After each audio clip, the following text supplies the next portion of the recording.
So, Bridges, section 5.2, adding and subtracting polynomials.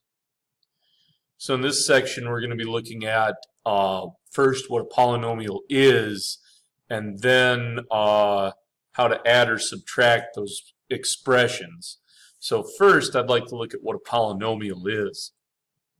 So a polynomial is basically just an algebraic expression whose terms are all of the form a times x to the kth, where a is a real number and k is a non-negative integer.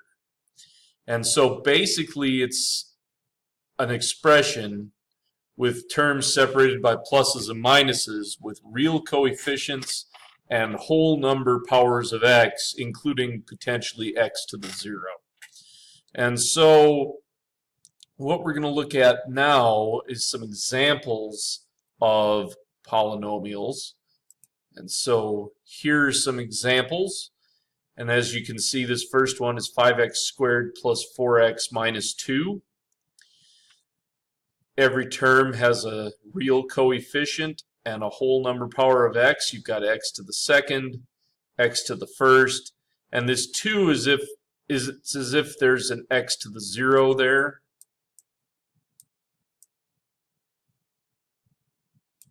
But we don't have to write x to the 0 because x to the 0 is, of course, equal to 1.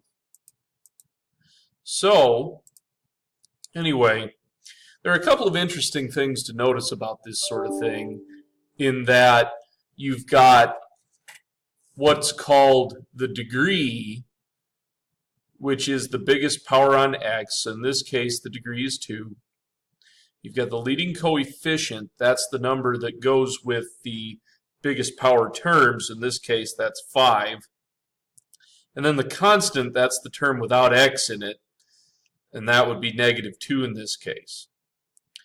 On this one, I've got 2 minus 4x to the 6th. And notice this is kind of written in a funky order.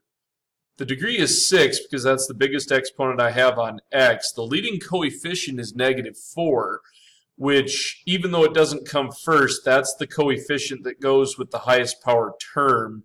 And then the constant, the term without x in it, is 2. Then I've got x to the 41st plus x cubed minus x. So it's got degree 41 because that's the biggest power on x. The leading coefficient is 1 because there's an understood 1 here. And then the constant is 0 because it doesn't have a term that's sitting out here. For instance, I could have put plus 0 in this spot right here, and then that would be the same thing, and then you could see that the constant was 0. Okay, so now that you understand what a polynomial is, let's look at adding and subtracting. Now, there are two different ways to do it. You can either do it horizontally or you can do it vertically. I'm going to show you both, and you just pick whichever way you like best and do all of them that way. So, let's first take a look at this right here. Let me make sure I can move my webcam so you can see me while I'm working this on my board. There we go.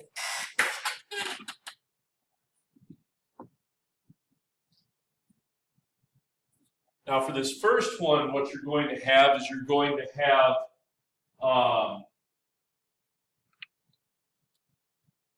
I need to figure out where to stand, and you can't exactly see what I'm pointing at. But so for this first one, what you're going to do, or what I'm going to do, is I'm going to add this together horizontally.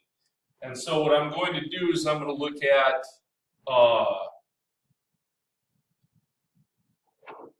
combining like terms, essentially, when I add this together. So I look at this first piece here. I look at the biggest piece, which is this 2x cubed here. And I say, okay, does anything combine with that? Are there any other x cubes? And the answer is no. And so at that point, I can write down this as 2x cubed. Then I can take a look at my next term, which is x squared. Now I've got another x squared here, so when I add those two together, what happens is I get 2x squared. So this would be plus 2x squared. And then I look at my next term, which would be this x here, and nothing else combines with that. So I can write plus x. And then I've got this minus 5 and this plus 6, and when I add those together, that makes plus 1. So that right there is the horizontal way of adding these together. And so now what we need to look at is we need to look at the vertical way to add these together. And so if I scroll,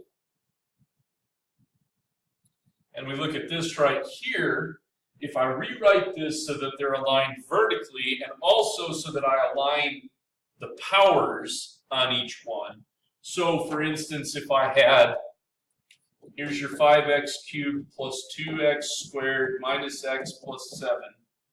And then on this one, I've got 3x squared minus 4x plus 7. And then on this one, I've got negative x cubed plus 4x squared minus 8. So if you notice, I've lined up all my like terms vertically, and now all I have to do is add these. Report to the testing center now. Anyway, so if I take 5x cubed and subtract x cubed from it, 5 minus 1 is 4, so that's 4x cubed. Then if I take the 2x squared, the 3x squared, the 4x squared, that makes 9x squared. Negative x and negative 4x is negative 5x. 7 and 7 is 14, minus 8 is 6.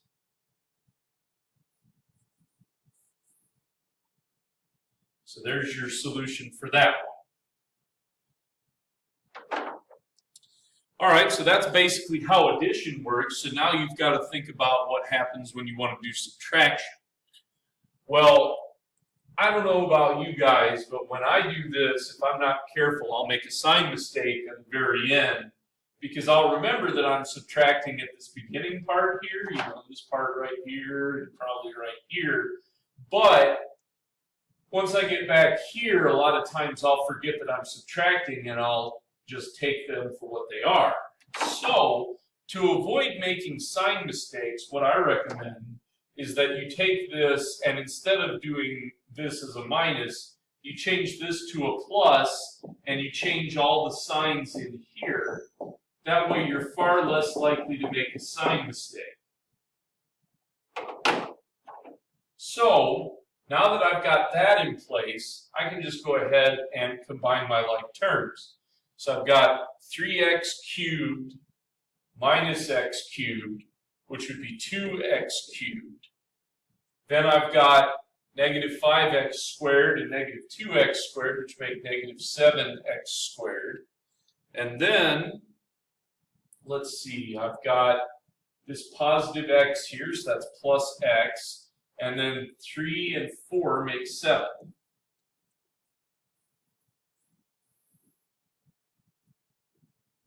All right. So that's horizontal, again, just going side to side and looking at your like terms. So if I want to do this vertically, what we'll do is we will take this entire thing. So I've got 4x to the fourth minus 2x cubed plus 5x squared minus x plus 8. And then again, I'm going to change all the signs and add. So when I write this, I'm going to put negative 3x to the fourth plus 2x cubed. And then minus 3x and plus 4. And then when I add that together, so this will all be plus. So 4x to the fourth minus 3x to the fourth is just 1x to the fourth. Negative 2x cubed plus 2x cubed is 0, so I don't have to write that. Then I've got plus 5x squared, because there's nothing that combines with that. And then minus 4x, and then plus 12.